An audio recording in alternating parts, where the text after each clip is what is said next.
Živijo, tukaj Valentin. V tem videoposnetku bom govoril o virih zaslužka, glede odločitve, na kakšen način si bomo ustvarili prihodek, dovolj denarja za preživetje. Obstajajo redne službe za nedoločen čas, določen čas, potem je obilica poslovnih priložnosti, mrežnih marketingov, večnivojskih marketingov, potem je možnost tudi narediti kakšen startup oziroma se samozaposliti in ponujati neke izdelke ali storitve. In v trenutnem globalnem sistemu so določene stvari manj cenjene, nekatere so pa več cenjene. Se da hitreje zaslužiti. Ko se nekdo odloča glede tega, na kakšen način bo zaslužil denar za sebe, lahko torej postane neke vrste služabnik globalnega denarnega sistema in počne karkoli, samo da je čim bolj dobičkonosno. Ne glede na posledice, ne glede na to, kako posameznik pri tem, ko to počne, sam osebno trpi in se omejuje, in ne glede na to, koliko se trpljenja povzroča drugim živim bitjem na tem svetu.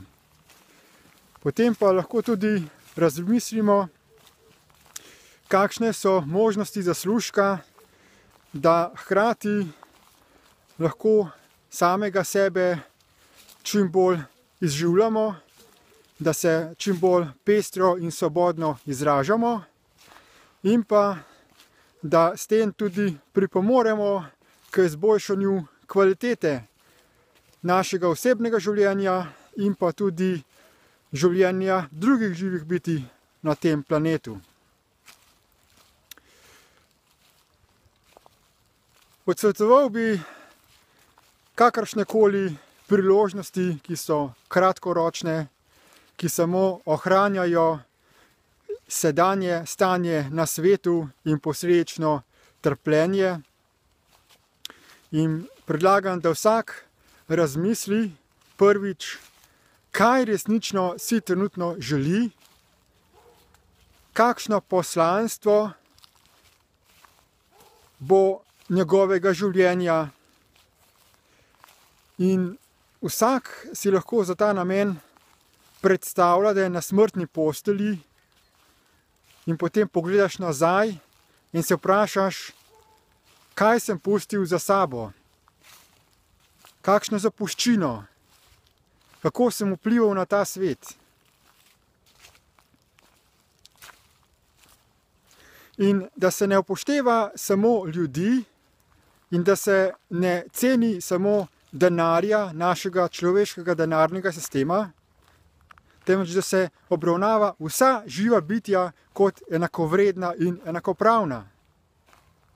Da se vprašamo ne samo, koliko sem pustil spomenikov človeških, koliko ljudi se me bo spominjalo, temveč kako sem vplival na ta svet, da se je izboljšalo stanje za vse rastline, živali in ljudi.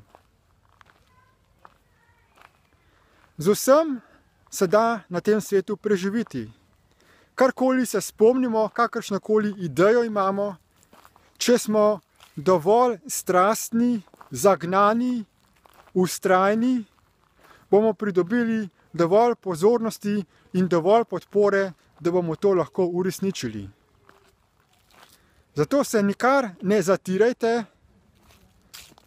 ne bodite skromni, ne podcenjujte se, ampak resnično poglejte v sebe, kakšne imate potenciale in kako lahko vi prispevate, da bo ta svet čim lepši in boljši za vse. Hvala za posluh in nasvidenje.